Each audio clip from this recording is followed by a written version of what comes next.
Namaskar and welcome to my YouTube channel back from the jaws of danger। खतरे बहुत से होते हैं जब आप जंगलों में रहते हैं, जंगलों के इर्द गिर्द रहते हैं तो डेंजर हमेशा ही रहता है। तो वैसे ही जो है मेरे YouTube चैनल का भी नाम है टाइगर्स को फाइट करते देखना, वो भी घने जंगल के अंदर। ये बहुत से वाइल्ड लाइफ एंथुसियास्ट या वाइल्ड लाइफ लवर्स या वाइल्ड लाइफ के इर्द गिर्द जो लोग रहते हैं उनका सपना रहता है, बट पूरी जिंदगी बीत जाती है, लोग नहीं देख पाते हैं। बट जो फॉर्चुनेट लोग होते हैं वो ये सब देख पाते हैं। तो आज की स्टोरी कुछ ऐसे ही है। ये ना तो मेरी है ना मेरे फादर की है, बट मेरे फादर की कुलीग की है जो डिप्टी ड्रिलिंग इंजीनियर थे और उस समय महाराष्ट्र में पोस्टेड थे। उस समय मैंने आपको बताया ना, जहाँ आज का मॉडर्न टडोबा है उसके इर्द गिर्द जो चंद्रपुर डिस्ट्रिक्ट है उसमें कई कैंप्स ड्रिलिंग के लिए लगे थे। उसी में उनकी पोस्टिंग थी और वो छुट्टी गए हुए थे। और छुट्टी थी, पहले ज़माने में तो जो भी इंफॉर्मेशन होती थी टेलीग्राम से या उससे, वो आ गई थी कि भाई इतने तारीख को इनको आना है, इतनी तारीख को कैंप से जीप चली जाएगी और नागपुर रेलवे स्टेशन से इनको रिसीव करके ले आएगी। तो ये छुट्टी से वापस आ रहे थे, एक ड्राइवर और एक ड्रिलर थे, और ये लोग दोनों नागपुर आए, इनको पिक किया। और फिर नागपुर जो जो लोग रहे हैं उनको मालूम होगा, वहाँ का बड़ा फेमस एक मार्केट है सीताबर्डी।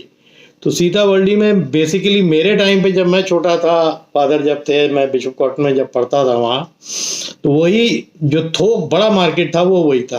हालांकि मेरा स्कूल सदर में था, बट सदर में आपको मोर ओवर पूरी चीज़ नहीं मिलती थी। यानी जैसे हमारे कैंप की जो चीज़ें होती थी या तो चंद्रपुर से ली जाती थी, बट क्योंकि जीप नागपुर आने वाली थी तो जो कैंप इंचार्ज थे उन्होंने सब लिस्ट बना दी थी कि आप लोग जा ही रहे हैं तो वहाँ से थोक बाज़ार से ये लेते आना। तो वो सीताबर्डी से ही उन्होंने उनको ऑफिसर को, जो हमारे फादर के मैं उनको अंकल बोल रहा हूँ स्टोरी में, तो अंकल को पिक किया और फिर लाए, फिर मार्केटिंग की और फिर वहाँ से पिक करने के बाद ये लोग चंद्रपुर की तरफ जो हमारा कैंप था उसके लिए निकले।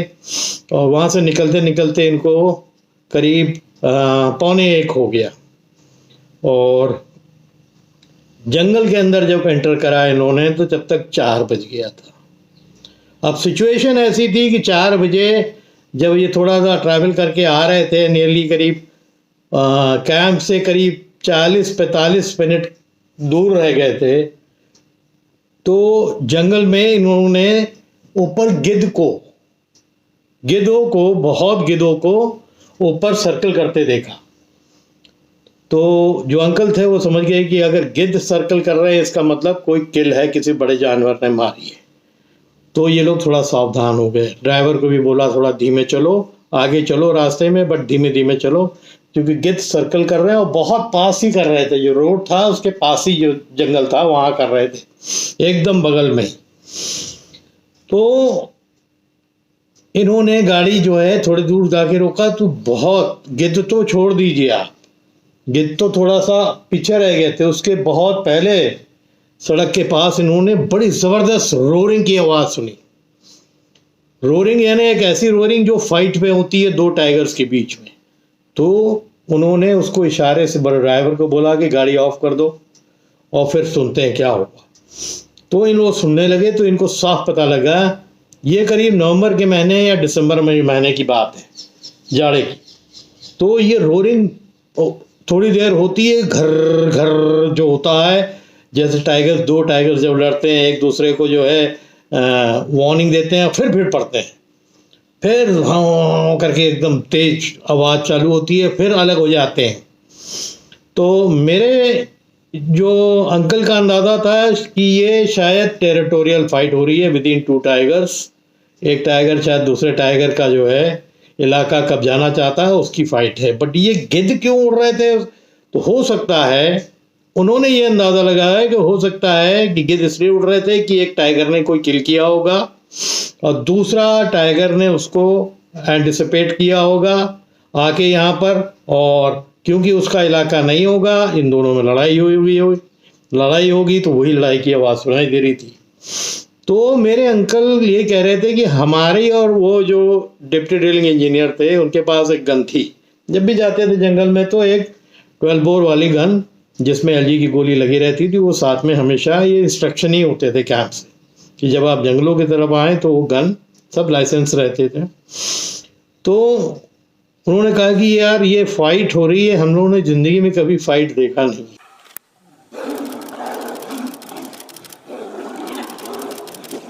No.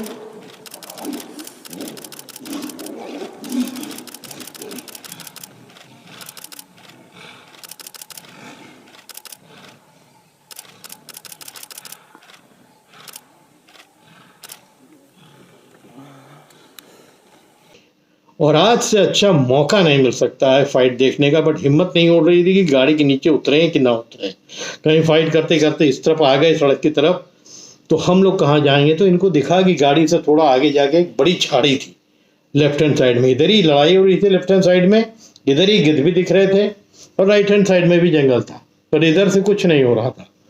और इन्होंने एक चीज़ और देखी कि उसी में जहाँ गिद्ध उड़ रहे थे वो गिद्ध उड़ के ज़मीन पे नहीं आ रहे थे, उस फाइट, उस ग्राउल, उस हल्ले की वजह से वो आके पेड़ पे बैठ जाते थे, इस डर से कि वो देख रहे होंगे ऊपर से कि दो शेर लड़ रहे हैं आपस में और कहीं हम जो किल है वो खाने चले गए और वो लपके, जिसका भी किल होगा वो लपका तो एक हाथ को लपेट देगा। तो वो लोग पेड़ पे आके बैठ जाते थे, फिर वहाँ से ऊपर उड़ते थे, फिर पेड़ पे आके बैठ जाते थे। तो ये सीन इनको तब दिखाई दिया जब इन्होंने हिम्मत करी, जीप के बाहर दोनों निकले, बंदूक हाथ में रखी और बोले कि हम लोग को थोड़ा सा रेंके, झाड़ी है, झाड़ी से झाड़ी हटा के देखना चाहिए कि क्या हो रहा है। तो धीरे धीरे ये लोग आगे पहुँचे। मेरे हिसाब से ये बहुत रिस्की था। घर घर की आवाज़ तब आती थी जब दोनों एक दूसरे को जो है वार्न करते थे और फिर फाइट चालू हो जाती थी। और ये आवाज़ कह रहे थे कि जहाँ जीप रास्ते में खड़ी थी वहाँ से 800-900 मीटर दूरी था, तो बहुत ज़्यादा दूर भी नहीं था। कभी कभी अक्सर होता है कि टाइगर्स फाइट करते करते एक भागता है, दूसरा उसका पीछे करता है, मालूम पड़ा रास्ते पे ही आ गए, तब क्या होगा। तो मेरे हिसाब से अंकल दोनों ने बहुत बड़ा रिस्क लिया गाड़ी से नीचे उतर के, सिर्फ इस क्यूरोसिटी में कि टाइगर फाइट हमें देखने को मिलेगी। तो वो उतर तो गए थे, बट मेरे हिसाब से ये कहीं की भी बात नहीं थी, कोई सेंसिबल बात नहीं थी कि आप जीप की सिक्योरिटी को छोड़ के नीचे उतर जाए, क्योंकि जीप से आपको वो मंजर दिख नहीं रहा था। आपको देखने के लिए थोड़ा बाई झाड़ी में खिसक के रिस्क लेना था और फिर वो देखना था। बट शायद उन्होंने उस दिन मन बना ही लिया था कि चलो ये देखते हैं, ये रिस्क लेंगे, और हाथ में गन अगर कुछ नहीं है गन है। बट मेरे हिसाब से जब इस तरह की टेरिटोरियल फाइट होती है या दो टाइगर्स लड़ते हैं ना, तो ये 12 बोर वाली गन काम भी नहीं आएगी। हो सकता है आप अगर अटैक होता है आप एक को इंजर्ड कर देंगे तो दूसरा अगर दबोच देगा तो ख़त्म कर देगा सेकंडों में आपको। वो गुस्सा अलग रहता है और ये मीटिंग टाइम होता है, सबको ही मालूम है। नवंबर ऑनवर्ड्स मीटिंग टाइम इनका चालू होता है। तो मेल्स को सुनना था, फिर धीरे धीरे ये लोग झाड़ियों की तरफ गए, उसको थोड़ा सा क्लियर किया और एक देखा कि एक किल थोड़ी सी दूर में पड़ा हुआ है। जो गिद्ध आना चाहते थे शायद उस किल की तरफ आना चाहते थे, बट ये आवाज़ इतनी हो रही थी, ये लोग झगड़ा उसके आसपास ही कर रहे थे, तो गिद्धों की हिम्मत नहीं हो रही थी कि वो नीचे उतर के आ जाए। ठीक है, तो ये ड्रिलर साहब और हमारे अंकल ये जीप को छोड़ के नीचे आ तो गए। जो मैं कहीं का भी एक अच्छा सजेशन नहीं है, जो लोग इस स्टोरी को देख रहे हैं उनके लिए भी मैं सजेस्ट करता हूँ कि ऐसी कोई भी सिनेरियो आए आप प्लीज़ व्हीकल की सिक्योरिटी के अंदर रहें। तो ये दोनों बाहर आ गए थे, थोड़ा आगे और बढ़े, एक बुश मिला, बुश के पीछे छुप गए। वहाँ से इन्होंने झांक के देखा तो साइड में करीब इनसे 400 फीट 500 फीट दूर, वो लड़ाई तो वहाँ चल रही है, 400-500 फीट दूर एक टाइग्रेस बैठी हुई अपना पंजा साफ कर रही थी। तो आप सीन समझ रहे हैं कि झगड़ा क्यों हो रहा था, वो सुप्रीमेसी के लिए हो रहा था, रानी की सुप्रीमेसी के लिए, क्योंकि मीटिंग टाइम चालू हो गया था। तो ये मेरे हिसाब से कोई डोमिनेंट मेल होगा जिसके साथ ये टाइग्रेस रहती होगी और मीटिंग रहता, और कोई यंग मेल जो बाद में इन लोगों ने देखा यंग मेल वहाँ आया होगा, उसको चैलेंज किया होगा, है ना, जिसके पास कोई भी टाइग्रेस नहीं होगी, चैलेंज किया होगा और उसी का झगड़ा वो हो रहा था। और यही मेरे अंकल ने मेरे को एक्सप्लेन किया था कि यही हुआ है। मेरे फादर ने जो मेरे को ये स्टोरी बताई थी, उन्हें तो रोंगटे खड़े हो गए थे उस सब सोच के कि भाई इतना बड़ा रिस्क आदमी कैसे ले सकता हूँ, मैं कितना भी हिम्मत वाला बनूँ, मैं इतना बड़ा बेवकूफ़ी वाला स्टेप नहीं ले सकता कि मैं जीप के नीचे आ जाऊँ, चाहे मैं जीप को थोड़ा आगे ले आके देखने की कोशिश करूं। बट यही था कि जीप का इंजन चालू हो जाता, हो सकता फाइट खत्म हो जाती, सब चित्र पितर हो जाते। तो उस रिस्क में उन्होंने जीप तो बंद करा दी, ड्राइवर को बैठा दिया, ये लोग नीचे आ गए। दोनों थोड़ा लड़ने के बाद झाड़ी से करीब 60-70 फीट दूर भागते भागते आ गए। यानी जिस बुश के पीछे थे वहां से 60 या 70 फीट ही थे, और टाइग्रेस वहीं थी जहां पर इन्होंने पहले देखा था। तो साफ देखा कि एक बहुत ही यंग मेल था जो मेरे ख्याल से 1 साल का था, एकदम मेल फिट, बड़ा ह्यूज। और दूसरा जो था वो साफ देख के लग रहा था, अंकल उस दूसरे वाले मेल को पहचान गए थे, वो 8-9 साल का था और इस इलाके का डोमिनेंट मेल था। और वो जो था दूसरा मेल इसके इलाके में घुसा था, इसके इलाके का भी कब्जाने के लिए शायद, और शायद उसकी जो क्लेयोपेट्रा थी, रानी थी, उसको भी कब्जाने के लिए। तो वो फाइट एक बहुत ही भयंकर तरीके से हो रही होगी। एक अपनी सुप्रीमेसी खो रहा था और एक अपनी सुप्रीमेसी जमाने आया था, प्लस टाइग्रेस को हथियाने आया था। तो वो आवाज़ कैसी निकल रही होगी आप समझ सकते हैं कि किस तरह से ये लोग आपस में लड़ रहे होंगे। बट एक बात बताऊं, टाइगर्स एक लिमिट तक ही लड़ते हैं, या तो फिर मार ही डालेंगे, या तो फिर एक बार ये ग्रिप मिल गई तो फिर मार देंगे। कई बार आपने डॉक्यूमेंट्रीज में देखा होगा। या फिर अगर दूसरा वाला टाइगर जो हारने की पोजीशन पे होता है, वो एक ऐसी पोजीशन पे आ रहा है कि वो सबमिट कर चुका है कि भाई हम हार गए हैं, तो दूसरा वाला उसके ऊपर आके घुर्राता है, अपना हक जमाता है और फिर जाके या तो किनारे बैठ जाएगा, उसको मौका देगा कि अब आप यहाँ से निकल लो, ये इलाका छोड़ दो। तो ये लोग इंतज़ार कर ही रहे थे, पर फाइट होती, फिर रुक जाती, फिर वो जो पुराना बुढ़ा वाला मेल था फिर आता ऊपर, तो ये फिर दबोच के उसको नीचे कर देता। ये नीचे से जो वो फाइट करते हैं पंजे मार मार के, वो चल रहा था। फिर ये ऊपर वाला जो है डोमिनेट कर ही गया था, वो नीचे वाला बहुत जगह से घायल हो गया था। कहीं उसके शोल्डर से बहुत खून निकल रहा था, उसके हथेली के नीचे के बहुत ब्लीडिंग हो रही थी, और यहाँ साइड से ब्लीडिंग हो रही थी, वो साफ दिख रहा था। तो मेरे और ये दोनों वहाँ बैठे चुपक के चुपचाप देख रहे हैं। आप हिल भी नहीं सकते। आप कई टाइगर्स ने आपको साइड कर लिया ऐसी पोजीशन पे कि आप चुपके देख रहे हैं, तो आपकी भी लाइफ जा सकती थी। तो ये इन्होंने तय किया कि चुपचाप दुपक के बैठ जाओ और देखो क्या होता है।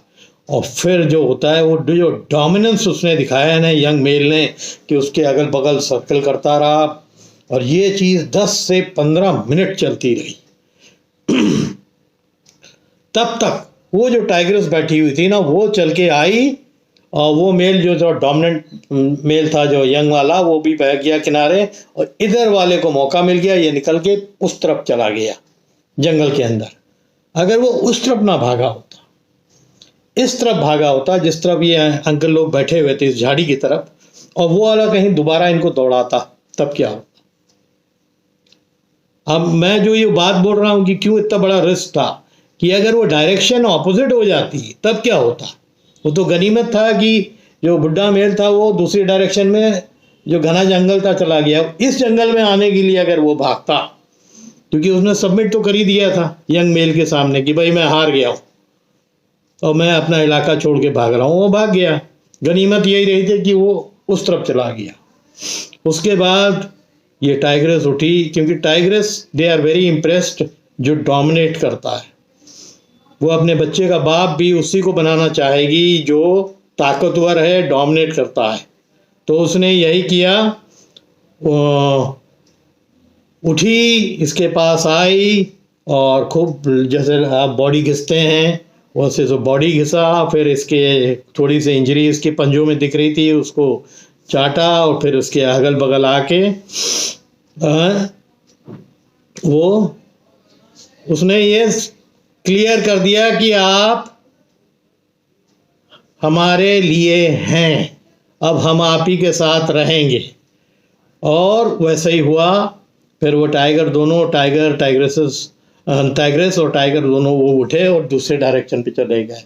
मैं कह रहा हूँ कि वो दोनों जब एक साथ उठे थे अंदर जाने के लिए, क्योंकि अब तो ये तय हो गया था कि भाई टाइग्रेस ने जो है उसको एक्सेप्ट कर लिया है। फिर उनकी जो भी है, क्योंकि मीटिंग टाइम है, बहुत तो 3-4 दिन में बहुत बार मीट करते हैं, तो कहीं ना कहीं वो शांति की जगह ढूंढते हैं। बट वो लोग दूसरे डायरेक्शन पे चले गए और तब तक फिर इन्होंने देखा कि जो गिद्ध थे, तो इसका मतलब जो बड़ा वाला मेल भागा था सबमिट करके, उसने और इस टाइग्रेस ने मिलके पहले किल किया था। बट उसी बीच में ये तीसरा यंग मेल आ गया, इसने उसको चैलेंज किया, वहाँ ये झगड़ा हुआ और उसके बाद फिर इसने बड़े वाले मेल को भगा दिया, क्योंकि उसके पास न तो वो इलाका होगा, जो ये अब नए इलाका कब्जाने के लिए तो लोग टाइगर्स एक दूसरों को मार भी डालते हैं। तो खैर वो कब्जिया भी लिया, प्लस उसकी जो रानी थी उसको भी कब्जिया लिया। तो ये रीज़न बिल्कुल क्लियर था कि ये फाइट एक सुप्रीमेसी के लिए थी, जिसमें जो यंग मेल था उसने इलाका भी कब्जिया लिया और टाइग्रेस पे भी अपना हक जता लिया और उसको कब्जिया लिया।